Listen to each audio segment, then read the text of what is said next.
If the governor gets his way, New York State, upstate New York, the beautiful, wonderful place that we call home, will be an industrial wasteland. And not just because of wind and solar panels, but because of all the things that are going to occur after. You know, once this fad is over, and it is a fad, and once these Wall Street investment companies and foreign entities make all their money, they're going to sell what they have, which is these contracts, to the highest bidder. And we will be inundated with gravel pits and gas wells and everything else that can be harvested from our earth as a result of these mineral rights being given away with these contracts. That is the future that we are facing here in our beautiful region. And it is those folks that will be long dead or no longer in office that need to be held accountable now, so that our children and our grandchildren and future generations don't suffer like that.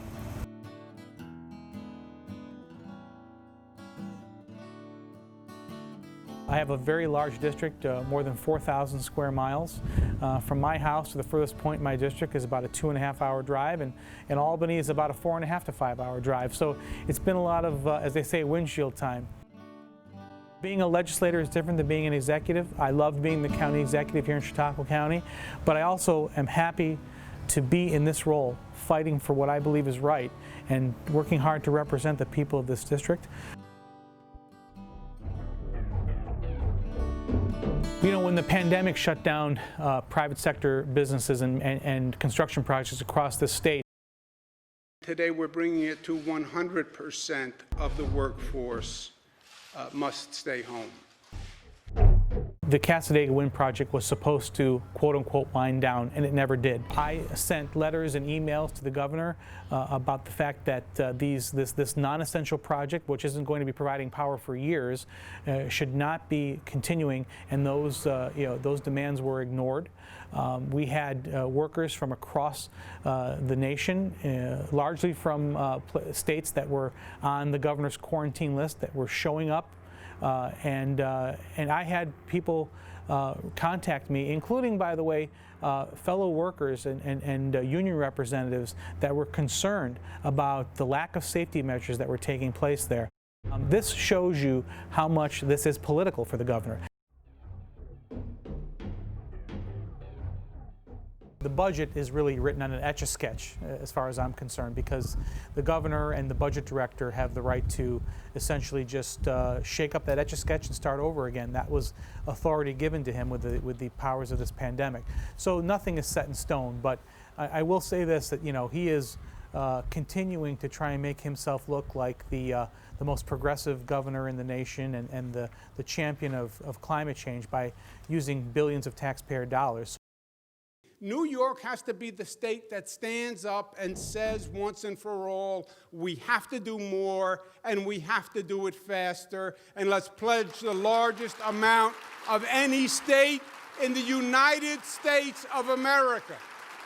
Despite our massive budget deficit and the economic crisis as a result of the pandemic, he's still committed to wasting as much of our money as possible on making himself look like the king of climate change. Our $33 billion initiative, the largest in the nation, 5-year plan, $3 billion is to restore Mother Nature bond, $9 billion for offshore wind, $740 million, Green Bank 1.1. I don't think it's going to continue, but it will if the federal government pours more good money after bad, and that's really the issue. I truly believe that New York State deserves federal money to help right the ship when it comes to the devastating impact of COVID-19. But for the governor to ask for more than $60 billion, when our budget deficit before COVID was almost $7 billion, and even now is probably somewhere between $13 to $15 billion, where does $60 billion come from? Well, it's about subsidizing these boondoggle projects like the Renewable Energy scam, and it's also about making up for every mistake that he's made in the last decade and a down payment on future mistakes, and that's not what our tax dollars should be used for at the state or federal level. The federal government is already writing checks out of an empty bank account. Let's face it, before COVID, our annual budget deficit at the federal level was $1 trillion. That's $1,000 billion. That's a lot of money that we were spending more than we were taking in. So now, because of this pandemic and to prevent the complete collapse of our economy and of our society, we're going further into debt. So bailing out states that have made bad decisions for decades and using this pandemic as an excuse is not sustainable. I'm sorry, it's not. And like I said, New York deserves funding to help right the ship because we do contribute a lot to Washington. But at the same time, the federal government and the state government are writing checks out of empty bank accounts, and we need to stop. And these boondoggle green energy projects that do nothing but enrich special interest groups are the first place we should be cutting. There were so many unknowns at the beginning of this pandemic, and I believe that the governor did what he felt he had to do and erred on the side of caution. However, as much as I think closing down our economy was cautionary, the reopening of it has been incredibly political. This is not life as usual. And accept it and realize it and deal with it. We have an economy that is faltering, and it's now about him trying to prove that he was the toughest governor in America when it came to the pandemic, and he's doing so at the expense of our economy and our quality of life. So this is where it has become just overwhelmingly political on his part and damaging to small businesses especially. According to the New York Restaurant Association, they estimate that 2/3 of restaurants, about 67%, are going to close before the end of the year and never reopen. This is devastating for our local economy. It's devastating for our state economy. The #1 source of sales tax statewide is the hospitality industry. 55,000 people are employed in the hospitality industry, and we are looking at a devastating impact, and all because our governor is choosing to continue this lockdown far more stringently and far longer than it needs to be. I'll give you one example, Mother's Day. When we were in the middle of this lockdown and only quote-unquote essential businesses could operate, you could walk into Walmart with hundreds of people and go up to the jewelry counter and buy your mother a piece of jewelry for Mother's Day at Walmart, yet you could not go to a local jewelry store where you may have at most 3 or 4 or half a dozen people at any one time. You couldn't go into those small businesses and do the same thing. It made no sense. It still makes no sense. Unfortunately, our state legislature as a whole has been derelict in its duty to be a co-equal and separate branch of government. Back on March 3rd, when we voted to give the governor unprecedented power, that was that evening that the state legislature abdicated its authority and has been derelict in its duty ever since. So as a result, we don't have any answers. That's why I've been calling on the federal government to do an independent investigation. So far, what we've gotten is just the governor's own self-investigation by his health department, and with numbers that quite honestly don't add up. There were thousands of people that died as a result of his poor decision. This is the kind of situation where mistakes are going to happen. But when the governor doubles down on those bad decisions, the very next day, after advocating and mandating that COVID-19 positive patients should be accepted back into nursing homes, the very next day, the organization that represents nursing homes across the nation wrote him a letter and said, this is going to be bad and here's why. And he ignored that. It took months for him to finally reverse that decision. So if it was the federal government, then why did no one else do it the way he did it? And if it was not his responsibility, then why did he reverse that decision? Things just don't add up, and we need answers. Not just because we want to indict the governor in this mistake, I understand it was a mistake, but to ensure that it never happens again. The governor and his minions went on the fact that if you didn't have a law in place, well, then that must mean you think this stuff's okay. That's how they proceeded previously. Now, these communities are waking up, and they are starting to pass restrictive laws. New York State Board on Siting and the Environment.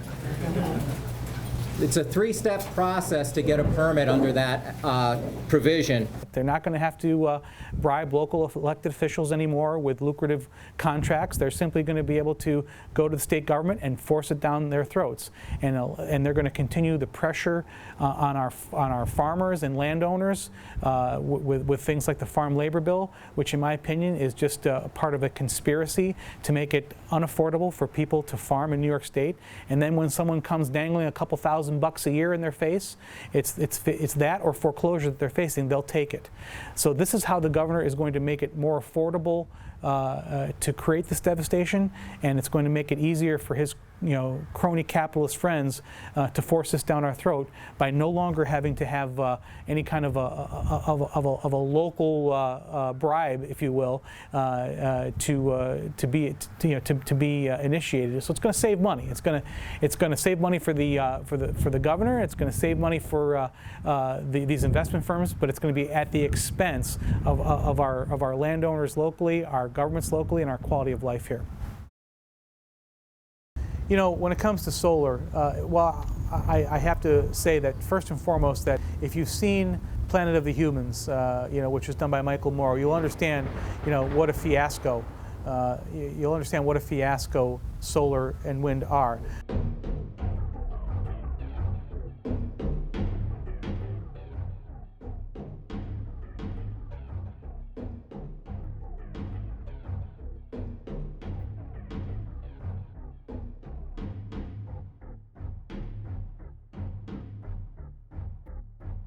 If you've seen Planet of the Humans, you'll understand what a fiasco solar and wind are. But in this case, when it comes to solar, the fact that they used vast amounts of land, ultimately destroy fertile farmlands and others for something that ultimately isn't providing any impact and any really measurable supply of energy to our grid, especially in a state like New York, where, quite frankly, the sun doesn't shine enough to make it impactful.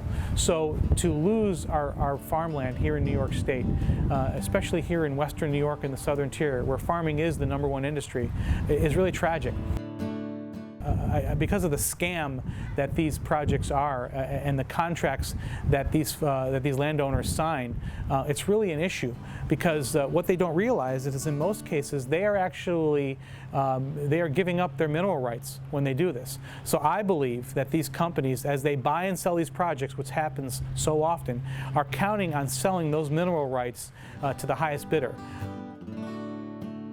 I don't believe these projects are going to last for the decades that they claim to. You were already seeing like the Steel Winds project in Lackawanna, where they had to do I believe it was a $35 million revamp just less than a decade after those things were put up. These solar panels don't last anywhere near as long as they claim. So I think they're going to put these things up. They're going to gobble up all of the tax subsidies and all of the other taxpayer money that supports them. They're going to sell them off. And the first time that these things falter, they're going to either let those things rot, or they're going to sell off the mineral rights to the highest bidder, and those people will now be seeing gravel pits and gas wells and everything else on their properties that they didn't bargain for, because quite frankly they didn't have enough assistance when it came to signing these contracts. I think I spoke clearly when I was both a county legislator and a member of the IDA board that these are not, we should not be giving these tax credits, that they are wasteful, that they are huge compared to the number of jobs that they create, and it's not good use of taxpayer money. So I hope that they stand against it, and ultimately it's up to the voters, the taxpayers, and the people of Chautauqua County to determine whether or not those organizations and those agencies are working in the best interest of the people. I think it needs to go away. I had the opportunity last year when I was in Washington, D.C. to directly engage with the Trump administration and ask why we are continuing these costly and devastating production tax credits. And I was promised that they are going to go away. We just don't know when, and I have a feeling that with COVID, just a lot of things haven't happened like they should. But I directly engaged in a conversation with Larry Kudlow, the president's chief economic advisor, and he too admits that these things are wasteful and unnecessary, and that he believes that those production tax credits should go away. The governor's reimagining of education, it basically means we want to try and shift to all distance learning and eliminate schools, and that is the ultimate goal, in my opinion. And one of the areas we can really learn from is education. We've all been talking about teleeducation, virtual education, remote education. And there's a lot that can be done. You know, the old model of everybody goes and sits in a classroom, and the teacher is in front of that classroom and teaches that class, and you do that all across the city, all across the state, all these buildings, all these physical classrooms. Why, with all the technology you have? it's a horribly flawed and myopic view of what education really is. All you have to do is spend some time here in this region, and you realize that school, number one, is the center of many communities in rural areas. It's where our children learn social skills. It's where they interact with one another. It's where they learn to be good citizens. And it's also where at-risk youth are maybe the only opportunity they have for a safe environment. It's where children who who maybe don't have a good home life get the best, most nutritious meals of their day. It's where kids with special needs get the one-on-one attention that they need. Schools are far different than our governor's short-sighted and myopic view. So we need to understand that education is a diverse and important part of our quality of life and our sustainability of our society, and it can't be done, from an iPad successfully. For some, maybe, and there's certainly opportunities there, opportunities for gifted students to be able to get together in groups in rural areas and be able to take advanced classes that maybe they would otherwise not be able to be offered in poverty-stricken districts, but it is not a one-size-fits-all plan, and that's unfortunately what the governor is looking at. This is an interesting dynamic with the teachers' unions that traditionally support the governor, and they traditionally support almost exclusively Democrats in the state legislature, and now to see this push and to see the impact it's going to have on their membership, it'll be interesting to see how organizations like the New York State United Teachers respond to this, because even in this election, they're continuing to be in lockstep with the downstate liberal Democrats, and even though that this push is supported by those people. So we'll see how long that lasts. We'll see how long the members, the rank and file members of these unions continue to support these agendas that ultimately aren't working in their best interest. I applaud any effort to ensure that our education system continues to include the most basic understanding of our nation and the freedom it affords us, and I believe that's part of what he is doing with this, and ensuring that we don't have revisionist history, and that we're not taking the history of our nation out of our educational system. I do believe in states' rights. I do believe the states have the right, to ultimately have the final say in their education system. But I also believe that there are things that need to be consistent because we are one nation, and that's where there needs to be a standard of some kind at the federal level to at least hit certain key points that need to be a part of our education system, so that we can ensure that no matter where you are in the United States of America, that there are still some things that are the foundation of our education system. So-called bail reform has been a disaster for New York State. We knew it was going to be. When I was first elected to the state Senate, while I was still county executive, before taking office as our senator, I held a press conference with Democrats and Republicans where we said this is going to be devastating come January 1st. And we outlined specifically why it was going to be a disaster. Bail laws, reform is an ongoing process. It's not that you reform a system once and then you walk away. And unfortunately, we were right. And starting January 1st, we saw spikes in crime. New York City especially has been the epicenter. It has now, in 9 months, New York has gone from being one of the safest large cities in the world to being the most dangerous in the United States of America. It has seen doubling of crimes, including carjackings and shootings and assaults. You've seen people that have been arrested and let out, rearrested the same day, let out again. It has, and this is not anecdotal evidence. New York City tracks its crime statistics monthly, and every month we've seen tragic and devastating increases in crime. New York City and all of our cities across New York State are less safe than they were. The pandemic has exacerbated that, and we are now a state that has become more and more lawless, and it has been supported by the political agendas of these downstate Marxists, and it is unfortunate that they're willing to sacrifice the safety and security and the quality of life of every New Yorker. Anecdotally, if you talk to the people in law enforcement in every city in upstate New York, any larger city, I should say, in upstate New York, you've seen spikes in crime. Rochester, Syracuse, Buffalo, New York City, even down to some of the smaller cities, you've seen spikes in crime. In our smaller communities here in Chautauqua County, for example, I think we are fortunate, but even then, you hear about these incidents where people feel emboldened by the fact that they can commit a crime and they're not going to be sent to jail, no matter what. And it's not about rich or poor. It's not about this narrative that somehow the rich people get to leave and the poor people don't. Everybody does under the system. And judges don't have discretion to hold dangerous people that are at a risk of harming themselves and others. They have lost that discretion. So it doesn't matter whether you're rich or poor. If you are a danger to society, judges used to have the option to hold you. If you are a flight risk, they had the option to hold you. And now they don't, for 90% of crimes in New York State. And it is an egregious attack on all of us. Well, right now we have a few open seats on both the Senate and the Assembly side, so we don't have a full complement of people. There are 40 Democrats to 20 Republicans currently, 60 of 63. So like I said, we have 3 open seats. However, it's not as bad as it sounds in the sense that for every one that the Republicans gain, that's one that's lost.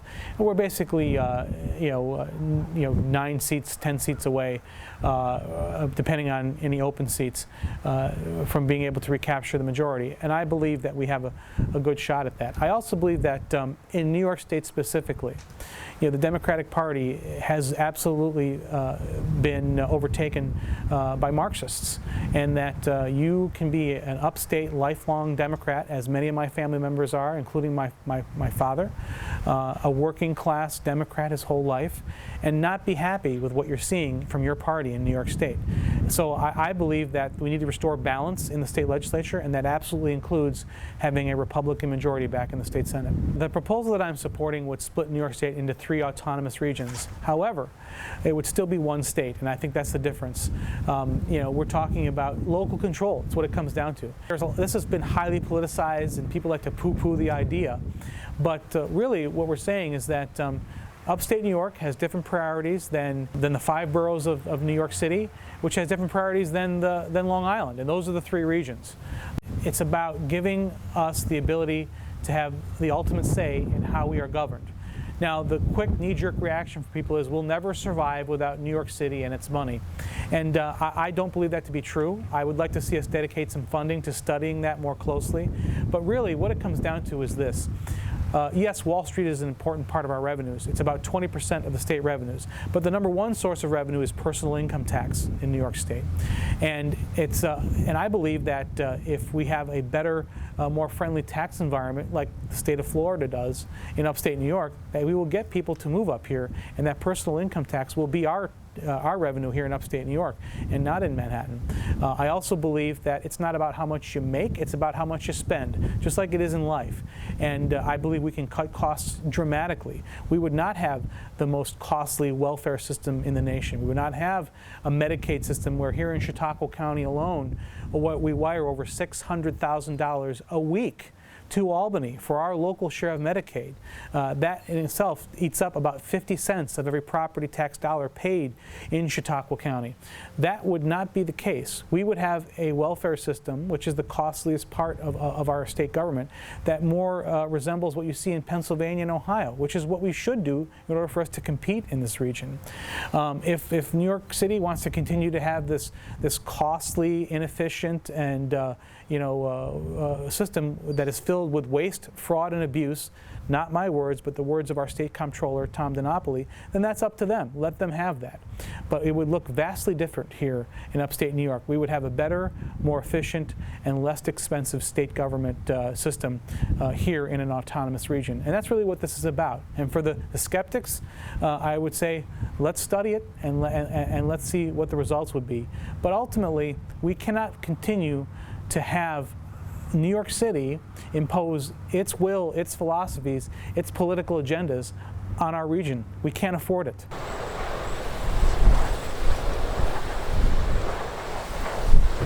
It is hurting us in so many ways. And when you look at, like this, the renewable energy, where the governor and everybody else in New York City who doesn't want it in their backyard is willing to blanket New York State, upstate New York, with wind and solar panels, we need to have that control here locally. And splitting the state up into 3 autonomous regions would give us that control over that and so many other issues that impact our quality of life here and the affordability of living here. New York State is better than 90% renewable energy already, and that's largely due to our to our hydroelectric programs that we have here. The Niagara Power Project being the biggest one. So we're not the problem. It's downstate that is only 30% renewable right now. So if you believe that renewable energy is the answer, then we're not the problem here in upstate New York. Hydroelectric power is renewable energy, and our governor doesn't consider it so because it doesn't fit his political agenda. He wants to have giant wind turbines and solar panels that he can point to and lay claim to being the climate change king of the United States, and that doesn't happen with hydroelectric plants, unfortunately. Also, I think that if downstate wants it, then put it in your backyard. There's plenty of rooftops in the concrete canyons of Manhattan that you can have small-scale wind and solar on top of. There's plenty of ocean in the Long Island Sound and everywhere else where you can put these offshore wind turbines. They don't have to be in Lake Erie, which is the source of drinking water for over 11 million people. You want it, keep it in your backyard. And by the way, that's also the quickest path to getting it to where it's most needed, if that's truly what they believe is going to power the future of New York City, is these wind turbines and solar panels. And there's certainly a lot of evidence to suggest that it's never going to happen. It's never going to be enough. I would like to think that the concept of home rule in New York State is still viable. But one thing we've learned from this pandemic is we have far too many elected officials at the state and local level that are willing to abdicate their elected responsibilities and duties to our governor. They have, for all intents and purposes, let him become a dictator. They gave him that power. So, and not just the state legislature, but many local governments have been willing to abdicate their authority to the governor. This is a bad precedent that we're setting, and it's certainly a shot across the bow of local control and home rule. And I hope that the people of this state wake up and realize that maybe right now it doesn't impact you personally, or at least you don't think it does, but eventually it will. And eventually it'll be something that you are passionate about, that you care about, that has a direct impact on your life that's going to be threatened. So whether you think what's going on now is right or wrong, and you think that the governor has made us safe, keep in mind that this comes at a cost. And it could be a tragic cost to the people of this state and eventually to you personally.